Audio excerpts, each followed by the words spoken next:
Hi all, this is Skate, and I want to quickly preview all the new French light tanks which are coming in update 4.2. I will make a point of stipulating right at the start, this is a preview, this is on the test server, and this is against bots. This video is being made and released prior to these tanks coming into the game. It is here purely for a preview. And as such, the footage is just to give you an idea of what these tanks are like. So, now that that is out of the way, the first new tank coming in update 4.2 is the Tier 2 Renault R35. It has a choice of two guns, realistically, which are worth looking at. The 25mm autoloader, which does 25 damage per shot, and has 6 shells in the clip. Penetration on the AP is 46mm, which is not bad for Tier 2. It's not crazy pen, but you're not going to struggle much. The alternative gun on this is a non-auto-loading 37mm gun. Now this thing has a little bit more pen, 48mm, and it does 40 damage per shot, with a rate of fire of 17.36. As the video footage showed, the mobility isn't exactly great. To be entirely honest, for a light tank it's pretty sluggish, but it has 40mm of armour at the front, and at the sides. And if you look at the front of the hull, it's angled, which means this thing's got some pretty good armour. And the armour is going to be very reliable at that. Granted, if you're stupid enough to give someone the back of your tank like I am, then they're going to penetrate you. And from the front, unless somebody has a good penetrating gun, or a premium round loaded, there's a fair chunk of Tier 2 tanks that are going to struggle penetrating this thing. Now don't go thinking this is like a PZ2J with 80mm of armour at Tier 3, it is nothing like that. Think more towards the lines of something like a T18. A T18 has 53mm of frontal armour, this thing has 40. It's going to be some good fun to play, and it's not going to be a horrible tank to try and get through like the Renault FT. Which brings us nicely onto the Tier 3 AMX-38. Again, the armour is not bad on this thing. It's not ridiculously overpowered, it's not troll, but it has reliable armour.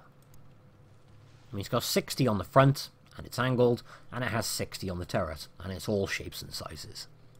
Mobility, as you can see, is a little bit better than the Tier 2 was. But all in all, again, not a horrible tank to grind through. And this thing might be some good fun. The 47mm which is available on this tank has 62mm of penetration. Now, if you look, the hull on this has 60, which is only 2mm more than what the hull is. And of course, that is average penetration. Which pretty much means is you're on a 50-50 chance of penetrating the front of this thing with your own ammo. Well, it's not exactly 50-50, but it's thereabouts. The reason I mention that is I imagine the servers are going to be flooded with these tanks in the first few weeks of them.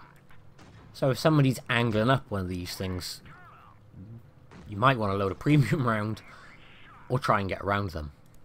Because again, although the armor isn't 100% solid, it's pretty good. So unlike the French tanks, which I looked forward to, the French tank destroyers, I did look forward to them a little bit, but then I started testing them and kind of went, ah. And the lower tier French tank destroyers, if I'm entirely honest, I thought were a bloody horrible grind. These things though, oh no, these are going to be a lot of fun. Genuinely, there's not one tank in this line which I've played with on the test server and thought, oh god, I'm going to hate this on the live server. I'm looking at you, Sow 40. The Tier 4 in this line is quite an icon, and it's a brilliant tank. This is the AMX-40, aka the Duck. And just like its predecessors, the armour on this is quite troll. As a comparative, this has 70mm of frontal armour on the hull, and 80mm on the turret. A KV-1 heavy tank at Tier 5 has 75mm. Also, you'll notice this thing is very smooth and very rounded. It's actually, I think it's a great looking tank. But again, It doesn't mean the armor is going to be 100% reliable, it just means it's going to be quite trollish. I mean, an M3 Lee has 106mm of penetration, which means in theory it has no problem with the KV-1 armor, and in theory it has no problem with this armor. Now this tank lacks a bit in terms of the gun. It only fires 5.66 rounds a minute, and only has 74mm of penetration on its AP. 160 damage, there's nothing wrong with that, but 74mm at tier 4 isn't good news. It means you do have to pack some APCR in this to deal with certain tanks. You won't penetrate the front of something like a Churchill at all. Which is quite funny, because the Churchill will also struggle to penetrate you. So if you find yourself stuck against some tier 5 tanks in a one-on-one at the end of a battle, unless one of you has got APCR, it may be a struggle. I tell a lie, it doesn't even have APCR, it has heat. But yeah, again, it is going to be a fun tank regardless. And this is where it all changes. Up until now we have had good armor and okay mobility. That's until we get to the tier 5 AMX ELC. I genuinely cannot wait to play this tank on the live server. I love this tank on console. Anything that farts in your general direction is going to penetrate absolutely no problem whatsoever, with only 20mm on the front, 15 on the sides, and 10 on the back. But this thing has 65km/h top speed, and look how flat it is. And the best thing, this has a playstyle very, very similar to the E25. Because it's so low, and it's so small, you can park right in front of somebody and they haven't got the gun depression to deal with you. And that's the case for an awful lot of tanks. You would genuinely be surprised how many tanks you could park in front of, or on the side of, or in some cases on the rear of, which cannot even get their gun down to deal with you. And with 120mm of penetration at tier 5, you're going to have no problems penetrating pretty much anything which comes in your general direction. It doesn't have the greatest rate of fire, but there's got to be some negatives, balance at the end of the day. I don't think in any shape or form this thing is going to be overpowered. I don't think that in the slightest. It's going to be something of flying through, taking a shot and running off until you reload. Or, if there's somebody by themselves, you park your tank somewhere right in front of them and laugh as they're trying to get their gun down to you. The other very important thing to note on the ELC is it doesn't have a fully traversing turret. What you can see right now is the full traverse to the left. It has exactly the same to the right. It doesn't traverse any further than that. And it has a 0.36 gun dispersion, which isn't the greatest. So if you like the YOLO playstyle, or playing quite aggressively in light tanks, you are going to really, really enjoy this one. The biggest threat to this tank is going to be things like little leopards. They can ram you to death and then finish you with one clip after causing substantial damage with a ram. And being as you don't have the DPM to deal with them, they are something which you need to look out for. Again, something I'm really, really looking forward to playing. And the fun or interesting part about when new lines come to the game is some tanks you just want to burn through as quick as you can to get to the tier 10 as soon as you can. I have no interest in doing that. I want to enjoy these tanks. And as such, I'm going to play them and enjoy them rather than just fly through or skip them. This one especially. For me, she's a keeper, without a doubt. And then next up, at tier 6, we have the AMX-12T. Again, a tank I really, really enjoyed on console. This thing packs a 75mm autoloader, 3 shells in the clip, which pretty much, as far as I'm concerned, that we can come to the conclusion that any autoloader that comes to the game is more than likely going to have 3 shells. That seems to be the trend anyway. Doesn't matter how many shells are in other versions of World of Tanks. In Blitz, when they get here, most autoloaders have 3 shells. So I'm not disappointed this doesn't have like the 6 it does on other versions of the game. Because I kind of expected from the get-go for it to have 3. It's the way they are balancing the autoloaders in Blitz. Don't get me wrong, I would love to see more shells in the clips on Blitz, but I'm guessing at this point in time we're not going to, so I'm not going to get hung up on it. The autoloader itself, though, I mean, 144mm of pen. It's nothing to write home about, but it's nothing which you're going to seriously struggle with. Dealing with tier 7 heavies from the front, well, you shouldn't be dealing with tier 7 heavies from the front. If you are, it means you're playing this thing wrong. As a comparative, the Type 62 has 145mm of penetration. The closest comparative tank to this would be the tier 6 STRV, Steve. That thing has 135mm of penetration. 2 seconds between each shell and a 14.81 second reload, which again is pretty much identical to what Steve has. What Steve doesn't have is exceptionally good mobility. The AMX-12T has 65 km/h top speed, and a track traverse of 60 and a turret traverse of 53. On paper that's all very, very good. And once you're up to speed, it's fantastic for loading in a clip on the move and then running away again. The backhand of this is the acceleration. Pulling off from a standstill is not as quick as you would want it to be with it having such a high top speed. In fact, pulling off, it's fairly sluggish. It's only when you start to hit speeds of like 40 plus where you can start to really abuse its mobility. Anything below that, it kind of just feels like it hasn't got enough engine power. Because even when you're turning, it really loses a lot of speed. Which is why I think the best way to play this tank is going to be on the move, or using its light tank abilities of appearing somewhere, unloading your clip, and making sure you run off behind cover as quick as you can. Because again, it has really, really bad armor. Only 20mm on the sides, 15 on the rear, and with 50 on the front you may get lucky with the occasional completely really lucky bounce. But most things are going to easily penetrate you with HE, which means you need to be getting out of harm's way as quick as you can. Here's the biggest thing though, and this is the biggest for me. Look how much ammo I have left. Just 6 HE. I loaded 6 APCR, 6 HE, and the rest AP.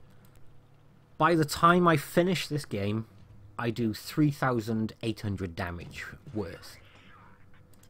And I have no ammo left. This is important because you can't afford to go wasting a shed load of shells in this tank. Because you need the APCR for high penetration, in case you're stuck up against a heavy tank. Tier 7 heavy tanks. It's for that desperate situation. You could even get away with having 1 clip's worth, 3. Put 3 HE in, you're still going to be at that point of there's a chance you could run out of ammo, especially if you're having a very, very good game and you've missed several shots. Here's a perspective. The tank only carries 30 shells. If you put nothing but AP in, doing 160 damage a shot, that is a calculator you can hear, you will do 4,800 damage. That's assuming every single shell penetrates and does 160 damage. Now in the grand scheme, that's not a major concern, but on the chances you have, or you're having a good game, you've only got to bounce 3 or 4 shots and miss 3 or 4, which, let's be fair, it's not unlikely for that to happen. You severely reduced your maximum absolute damage you can do. And this AMX 1375 is not too dissimilar. You can only carry 36 rounds in this tank. So again, it's not something which is going to be a concern every single battle, But when you're having those really good game and you need to carry your pants off, it may be an issue if you've missed several shots. Now the AMX 1375, as I mentioned, this thing carries 36. Less of a concern, and the likelihood is it's probably very rarely going to be an issue. But it is still something I would say to be aware of, because obviously you don't know if you're going to have a good game until you're halfway through it. And if you've missed so many by then, well, that's the end of it. Anyway, AMX 1375. Again, it's a great tank. Exactly the same autoloader on this as there is on the AMX 12T. Same penetration. The only difference is the reload is considerably lower. And the shell reload is quicker. The reload is only 10 seconds. And the shell reload is 1.3. So although another tier up, it's still not awful penetration, but it's not great. And it's, like I mentioned earlier, it's nothing to write home about on this either. But with such a short burst in between each shell, and with only a 10-second reload, you can use the great mobility of this thing to pop up, unload, 3 shells, 1.3 between each one, so you're looking at about 2.6 seconds to get all 3 out and run away again. To perform well in these tanks, it is going to be the art of not being shot at. Because this thing has even less armor than the last one, with only 40mm on the front, 20 on the side, and 15 on the rear. It's very bad on the armor front. But the acceleration is much better on this than it was on the AMX 12T. And this one drifts an awful lot. So if you're coming in close to circle someone and you're coming in at them at top speed, there's a high likelihood you're just going to try and slide some of the way out around them. So be careful on that one. But for me, the story is exactly the same with this one. I can't wait to play it. There's not one tank in this line I dislike. I don't think any of them are underpowered, and I definitely don't think any of them are overpowered. How well this tank performs is purely down to the driver. Heavy tanks, obviously with good armor, allow for poor judgments and errors to be made, because your armor hopefully can protect you several times from making mistakes, which we all do. You can't do that with these tanks. There's no room for error in terms of being shot, because anyone with even the slimmest amount of common sense will just load their HE as you try to circle them, wreck your tracks, and cause serious damage. But again, just to point out, you'll notice there is only 3 HE left in my tank. I did miss several shots, but by the end of this test game, I did 3,800 damage and I was left with no shells. So those two things prove to me that there is a skill level required to play the tank. But if you have the skill set for said tank, I think you will do exceptionally well in it. Moving up to tier 8, we move into the AMX 1390, which is pretty much exactly the same tank upgunned. This time with a 90mm autoloader. Thankfully we have got better penetration at 170, but at tier 8 that's not an overly exciting figure. You will need to be careful as to where you put your shots, especially with heavies. Don't waste your time trying to put them in the front, run around the back and put them in the rear. This 90mm does 225 damage per shot. The APCR, although it does 190 damage, does have a healthy 248 penetration. So if you are desperate to penetrate something and you have to, you do have the option to fall back on APCR if you must. Now the other thing with this gun is there's a 2-second reload between each shot, and there's a total of 15-second reload, which I think is pretty respectable when you think it does over 675 damage a clip. Again, coupled with the mobility, it makes it very good at getting in and getting out. Which is something that once you nail the AMX 12T, you've pretty much nailed how to play the rest of the entire line. This tank also has 1,250 hit points, But when we jump into the next tank, we see that jump massively to 1,600. This is the Batchat 25T AP, which is the tier 9. The mobility on this thing and the acceleration is fantastic. And it's the first tier 9 light tank we have ever had. And I can't wait to play this one either. It's going to provide some seriously exciting gameplay, but the armor on this is even less than was on the tier 6. And you got bigger guns pointing at you, so you can pretty much guarantee every single thing which shoots at you is going to penetrate you absolutely no problem at all. This thing, as per the rest of the line, also has a 3-clip autoloader, except this carries a 100mm gun. Sadly, the penetration at this level starts to suck a bit. You need to use the mobility to be able to penetrate things, because 232mm of penetration means there's a lot of tanks frontally at this level you are going to struggle with. It does 310 alpha per shot, and there's a 3-second reload between each shot. I would love to have seen that at 2 seconds, or maybe even 1.33, maybe that's a bit too much at that point, but 2 seconds I think would have been much nicer.